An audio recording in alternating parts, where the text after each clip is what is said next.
Friends, we will continue with the discussion on offshore structures under special loads. Now, we are considering earthquake loads. This is lecture 19 titled Earthquake Loads section 3, where we will continue to discuss the problem what we discussed in the last lecture. We are looking for a compliance system. We are taking an example of a tension leg platform, where we are looking for the response of the platform under two cases in parallel. One is extremely high waves, other is earthquake forces. When they act together, what happens to my compliance system? We deliberately picked up a compliance structure which has got two set of bands of frequencies, one being very flexible, one being highly stiff. We would like to see the response of this platform under the combination of these forces. We already said that extremely high sea waves are qualified to be so once they remain steep, 2 they remain irregular, and 3 they remain asymmetric, both about horizontal and vertical axis. So, we said in the last lecture we can use the modified Pearson Moscow spectrum to generate the sea surface elevation with one parameter, which is given by the equation which I am now writing.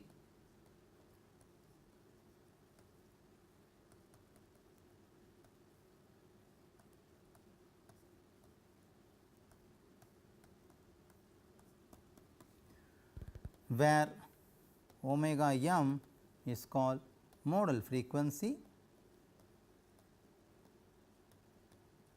In this study, we will take this value as 0.46 hertz. So, the only variable, the one parameter equation is omega as given by Mitchell 1999, etc. Once I have the spectral power spectral density function of the sea surface elevation, I can generate extremely high sea wave sea surface elevation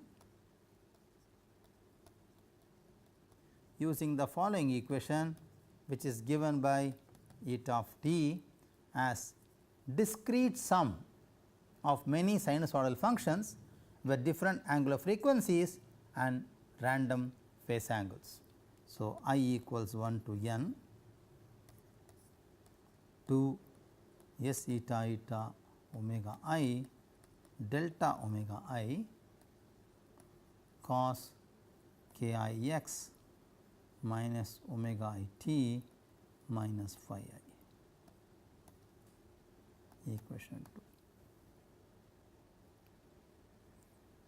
where delta omega I is the space interval of the discrete frequencies, which is given by omega I minus omega I minus 1. So, the generated wave profile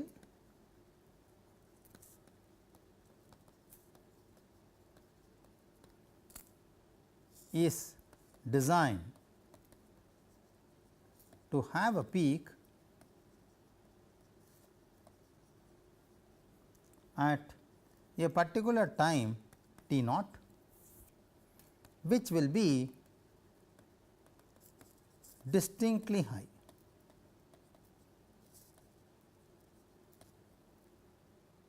In comparison with other wave heights.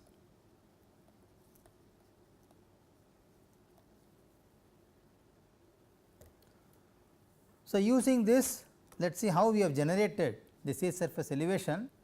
So, this is the particular PM spectrum which gives me the power spectral density function.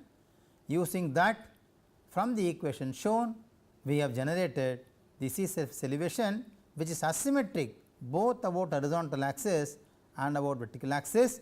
If we blow up one specific case where there is a distinctly high sea wave in terms of its height compared to the predecessing and succeeding waves. I call this as distinctly high C wave. If I blow it up, it has a concave front and a convex rear. So, it is a asymmetric wave generated to be qualified as distinctly high C waves. Once sea surface elevation is generated, we need to have an example problem.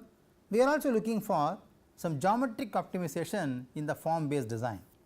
We already said that offshore structures for deep waters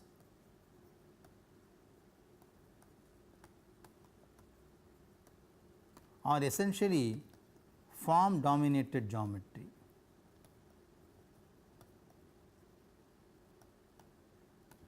So, in that case, instead of having a square tensionless platform with all the column members at the intersection, that is the plan of the platform, we are looking for an equivalent triangular geometry configuration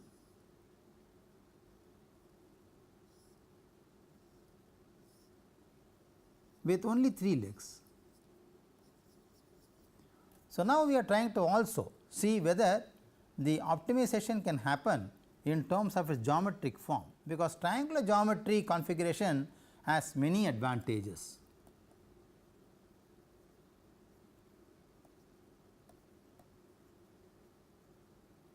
Has many advantages over a square geometry. One can refer into papers of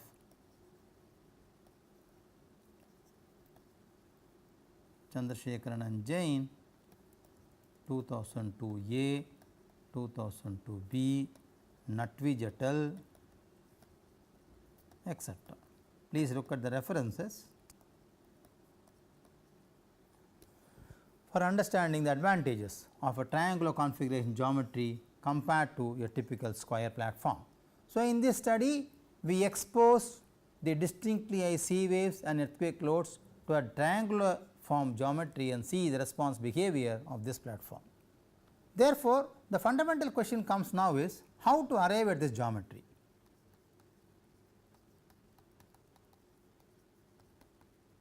At the, say, let us say, equivalent triangular configuration, there can be two bases. Let us look at the equation of static equilibrium of a TLP. So, buoyancy force is actually T0 plus W.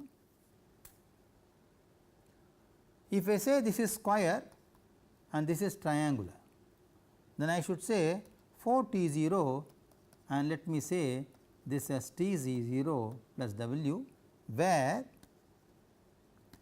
T0 is the initial tension,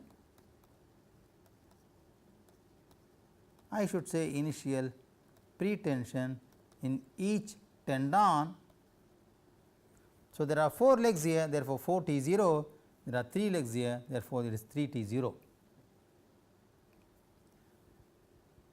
For arriving at the equivalency, let us keep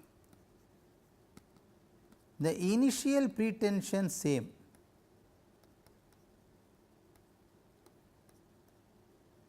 Between the square and triangular geometry.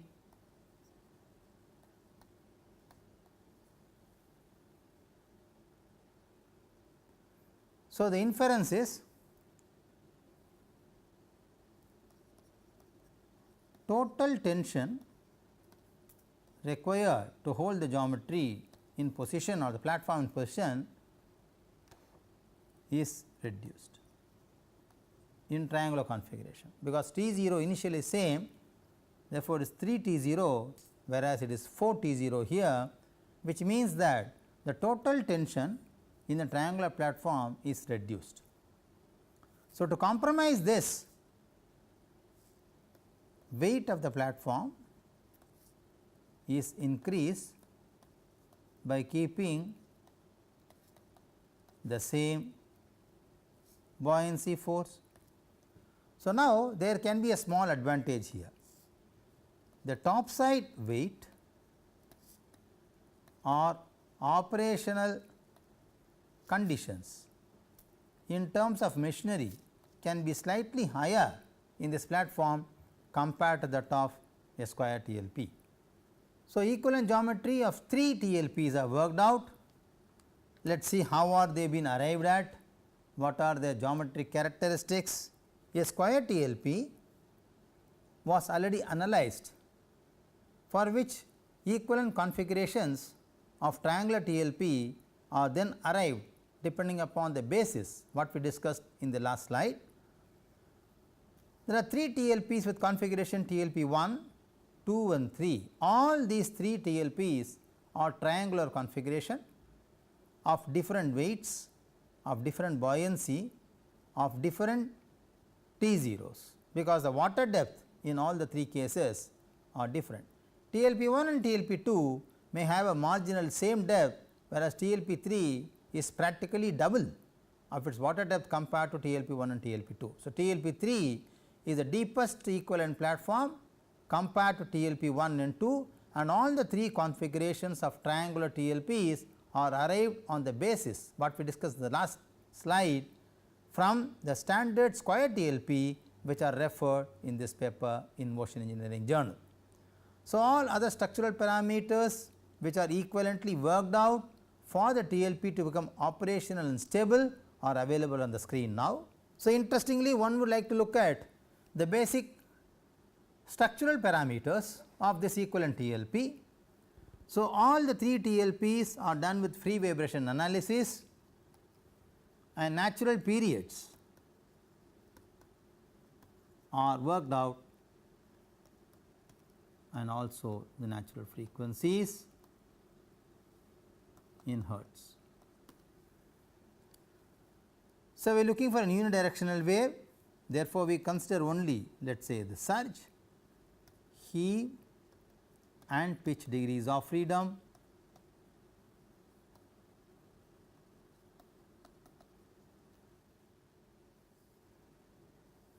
let us look at all the 3 TLPs, TLP 1, TLP 2 and TLP 3. TLP 3 is the deepest compared to 1 and 2. 1 and 2 operate mostly on the same water depth. So, this was found out to be 83.33, 1.92 and 1.96 in seconds, and TLP 2 was 97.09, 1.92 and 2.06. One can see very clearly there is no much difference between these 2 TLP in terms of its natural periods in surge, heave and pitch. One can also see very clearly from here that surge degree is highly compliant because of large periods, low frequency, highly flexible, whereas the platform remains highly stiff in the vertical plane because the heave and pitch periods are very, very low. On the other hand, if you look at TLP 3, which is proposed to operate at double the water depth of TLP 2 and 1, the periods are still highly flexible. It becomes 131.58 and 3.11 and 3.12. The same characteristic is still maintained, being very highly flexible, being very stiff in vertical plane. So, correspondingly one can also find out the natural frequencies of these periods in terms of hertz. For our understanding, let us fill up these values also, which can be easily computed as the ratio connecting between T and hertz.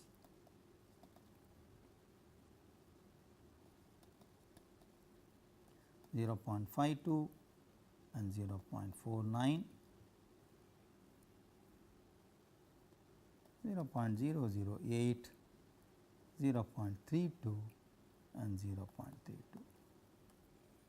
So, now we have a clear understanding about the natural periods of all the equivalent triangular TLPs, which are derived from the basic form of a square TLP by maintaining the basis that initial pretension between the triangular and square TLP of equivalency are kept same.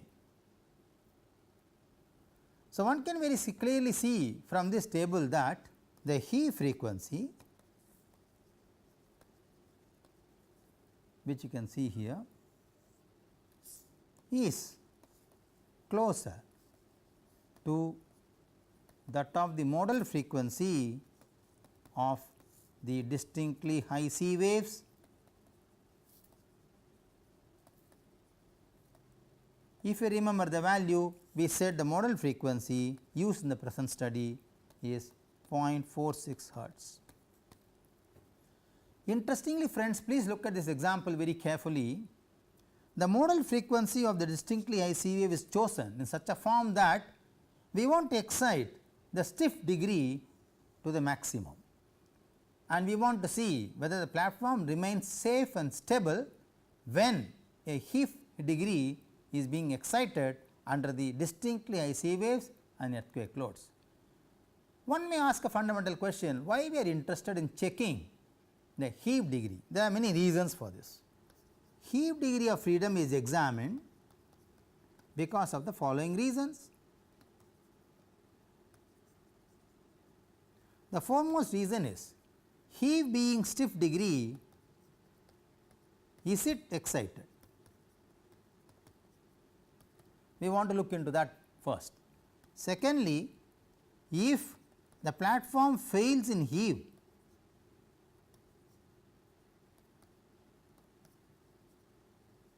its stability may be questioned.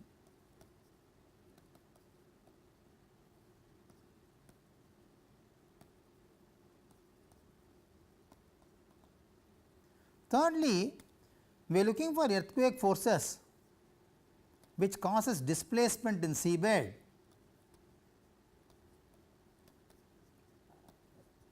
and this displacement induces seabed movement, and seabed movement causes change in tension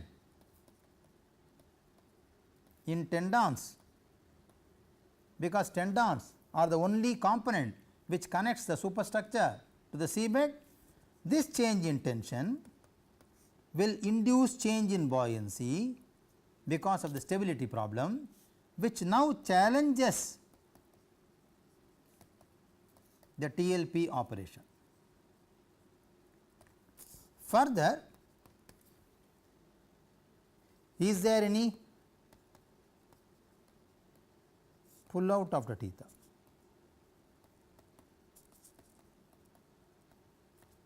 Okay. So, these are the reasons why heave degree is being closely examined. What do you mean by closely examined? We have picked up omega model as close to that of heave frequency of the equivalent triangular TLP platform. Having said this,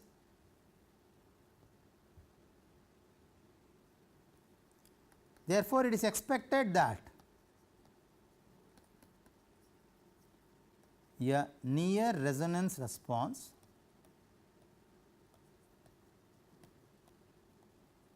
is expected in heave degree of freedom.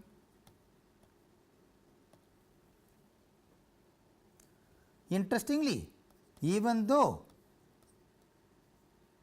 it is a stiff degree,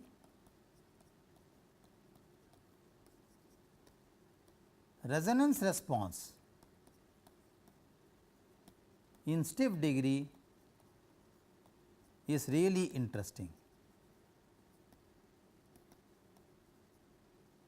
Okay. Let us say near resonance response. So, already we said that we are using Rayleigh damping for the study, which is actually part of mass plus part of stiffness. Now, interestingly, let us say I have a model which is a TLP. In my case, it is a triangular TLP. In fact, triangular TLPs, we have got 3 models, TLP 1, TLP 2 and TLP 3. We are going to excite two kinds of forces on this. One, distinctly high C waves, where we say that the wave height at a specific time t naught is distinctly high compared to the preceding and the successive waves, which will be asymmetric both about vertical and horizontal axis. It will be irregular as well. The second force which is going to be applied on this in parallel is the earthquake load. I would like to see the response of the system. Now, the question comes, we have already said how we are going to generate the distinctly high C waves using one parameter modified Pearson Mosquet spectrum and equivalently generated numerical model of sea surface elevation by using a definite series of sinusoidal waves with different phase angles. Now, let us talk about the earthquake forces. We said that the hydrodynamic forces will arise from the distinctly high sea waves. In addition, earthquake forces need to be implemented. Now, earthquake actually causes displacement, is it not? We already said that it causes displacement. So, because of the seabed movement, it will initiate change in tension. So, this change in tension delta T should be given by x of t minus x g of t.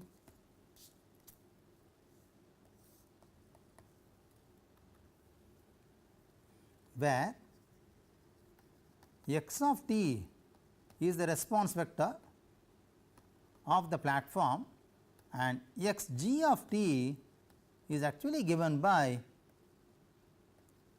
x 1 g of t 0, x 3 g of t 0, 0 and 0 transpose. So, I am looking for earthquake forces in terms of displacement in the surge degree and heave degree. So, let us recollect why we are looking only these two degrees of freedom. It is very clear that heave and surge are strongly coupled. In fact, I should say they are inherently coupled.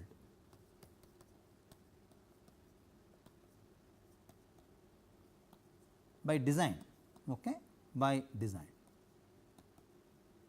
You have no choice of eliminating either one of them when you look at the other. On the other hand, if you give a force in such degree, automatically there will be a force generated in heave degree and vice versa.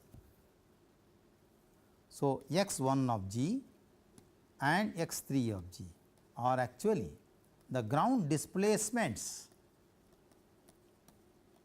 Please understand, we are not looking at the forces, ground displacements in surge and heave degree of freedom respectively. So, one will be interested to know what is the real scenario of the earthquake load applied onto this platform.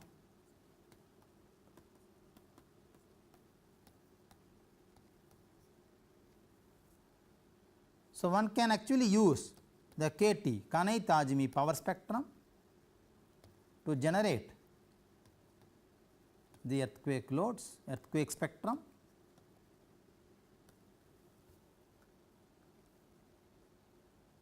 So, one need to compare the reality between the forces generated and what actually happened in the real sea state. If you look at the screen now, you will see that this gives me the power spectral density function of the generated ground acceleration and the corresponding ground velocity respect to time history, which has been generated using the Kanai-Tajimbe power spectrum. It is interesting to note these facts. There was an actual earthquake measuring Mercalli scale 5.8 with a peak ground acceleration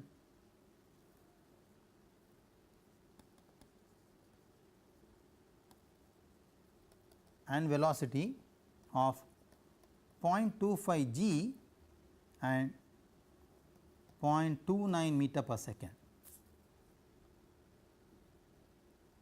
This actually happened in a location very close to Mars TLP in Gulf of Mexico in Mississippi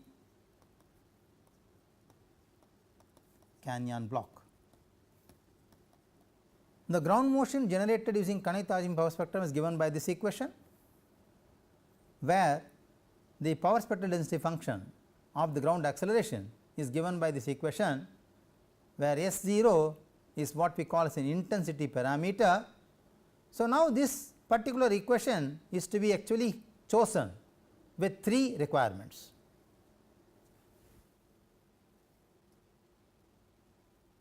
So, the ground acceleration spectrum is given by this equation,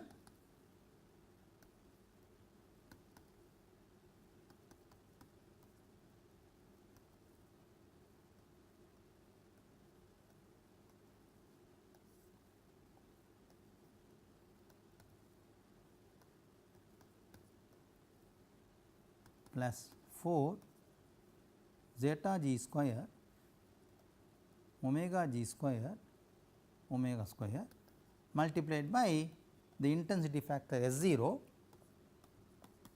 where S0 is actually given by 2 zeta g sigma g square by pi omega g 1 plus 4 zeta g square. So, there are 3 parameters based on which the spectrum can be generated. We have to choose these parameters very carefully. What are those parameters? Omega g, that is the first parameter we need to select carefully. Second is zeta g, and third is S naught. So, these are the 3 parameters which need to be chosen carefully, so that the generated signal matches with the real earthquake occurred.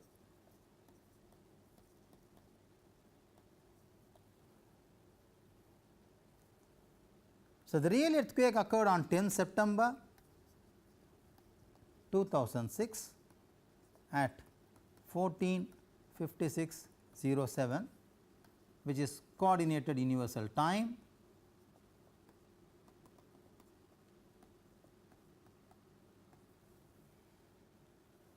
The epicenter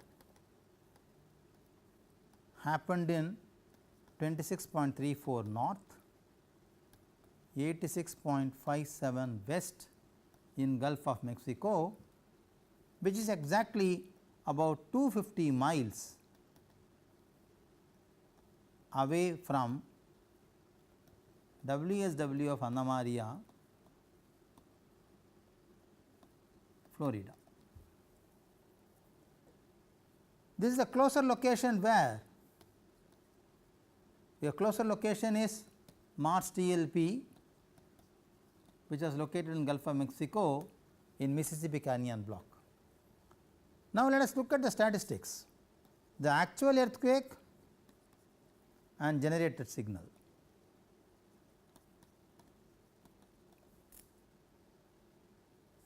It is Mercalli 5.8 with peak ground acceleration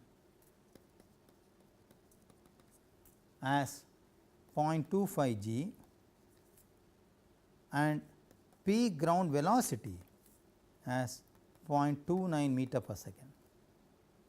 The generated signal has the peak ground acceleration as 0.25 to 0.39 g and peak ground velocity 0.2 to 0.3 meter per second. So, one can see here very closely there is a relationship between the generated signal using the Kanai-Tazimi power spectrum and the actual earthquake, and this was achieved by carefully choosing the three parameters: the ground frequency, damping and S naught, as we saw in the earlier equation. The generated signal typically looks like this. This is the power spectral density of the ground acceleration and the corresponding ground velocity time history, which has been generated using the equations shown to you in the earlier slide. So, equation of motion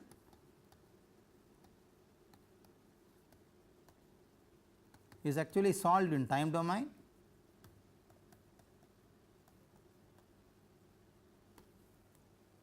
With alpha as 0.25 and delta as 0.5, we have used the Newmark's beta method integration scheme to solve this problem. The problem was solved by including the coupling effects in degrees of freedom,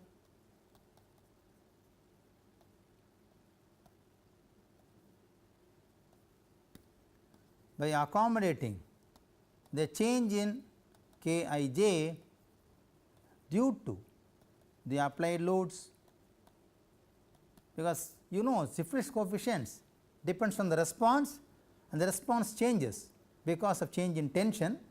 Therefore, Kij, the stiffness coefficient, is updated during the iteration scheme. Also added mass terms because of variable submergence effect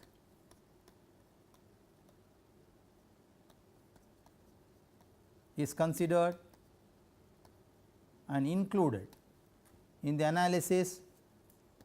A coupling between set down and offset is included, and hydrodynamic forces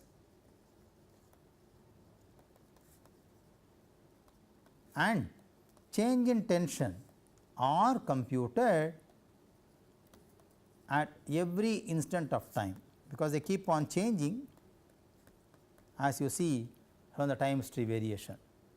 Let us now look at the responses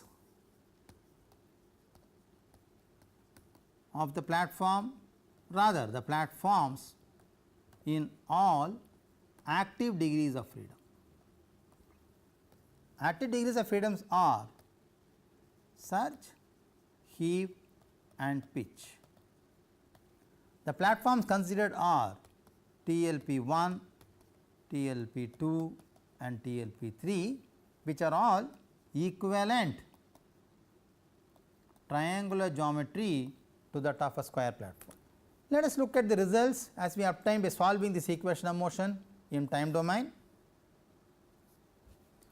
One can interestingly see the responses of all the three platforms: heave, pitch and surge for TLP 1, 2 and 3 respectively, as you see on the screen here.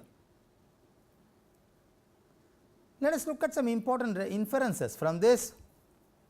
If you look at the time history response, the time history response of the 3 degrees of freedom, as you see from here, heave, pitch and surge of 3 TLPs was measured, as you see here the peak values. If you look at the power spectral density function of these platforms in heave, pitch and surge for TLP 1, 2 and 3 respectively, one can see that there is a high frequency response content with no visible damping in time history, do not die down with time. The frequency responses what you see here are narrow banded with energy concentration at 3 peaks. Let us say for heave response in all the 3 TLPs there are essentially 3 peaks. One peak is seen very close to near 0, which has got a very less ordinate, therefore, it can be neglected. The second peak occurs very close in all the 3 cases to that of the natural frequency of the TLP, which is closely about 0.5 natural period or frequency in terms of heave. The third frequency what you see here, the third peak occurs at a frequency very close to about 1.58 hertz in all the 3 cases, which is actually the average of the PM spectrum modal frequency and the Kanai-Tajimi spectrum peaks. Interestingly friends, the third peak what you see here in heave degree, which is a stiff degree, is a clear manifestation of the presence of earthquake loads in the presence of distinctly high sea waves. Alternatively, if you look at the pitch response, which is also one of the stiff degrees of freedom for a TLP, again there are 3 peaks seen in almost all the 3 TLPs. At 0 there has got a very significant high response. The second peak again occurs at a natural frequency of TLP 1 and 2, whereas it is insignificant in terms of TLP 3, because the TLP 3's frequency is shifted out because of greater water depth. Of course, in this case as well, the third peak what you see here, in pitch response is again appearing closer to 1.58, which is average some frequency of the distinctly sea waves and the earthquake loads, which is again a significant manifestation of the presence of earthquake forces or seismic forces. Now, to look at the stability of the system, one is interested to plot the phase plots. The phase plots in heave degree, pitch velocity or pitch degree and surge degree in terms of velocity and displacement for all the 3 TLPs, TLP 1, TLP 2 and TLP 3 show more or less they are elliptical in nature with a shift in the major axis. Okay. Elliptical in nature in heave degree of freedom, which is a stiff degree, clearly shows that they are stable and periodic with a long period. So, essentially friends, it is very interesting and fascinating to understand the behavior of the platform under special loads. So, we have understood that under combination of distinctly high sea waves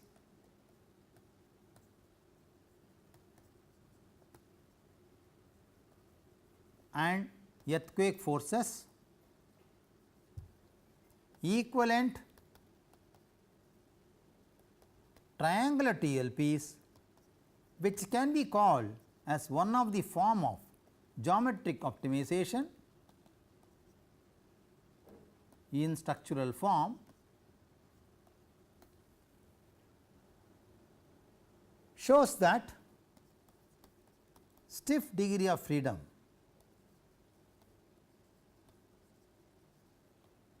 is also excited because of presence of seismic forces.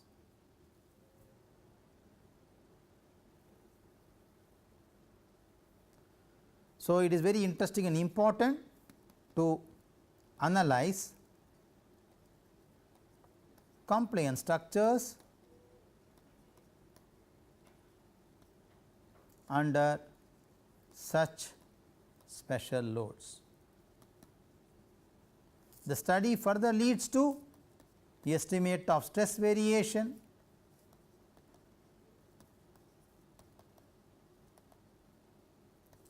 in tendons, which showed that the tension variation increases as high as 35%, which can lead to failure of tendons. So, friends, in this lecture we understood how to do quickly the dynamic analysis under the combination of two special loads, earthquake loads and distinctly IC loads, how to create distinctly IC waves, how to create earthquake forces using modified Kanai-Tajimi power spectrum, how to choose the parameters governing the power spectral density function so that they match with the real scenario of earthquake occurred in a closer vicinity, and then how to interpret the behavior of the platform on active degrees of freedom because of the presence of distinctly high C waves or let us say under special loads. So, in the next lecture we will talk about some of the design guidelines which can be evolved, and so far we have understood the behavior of the platforms under special loads. Thank you very much.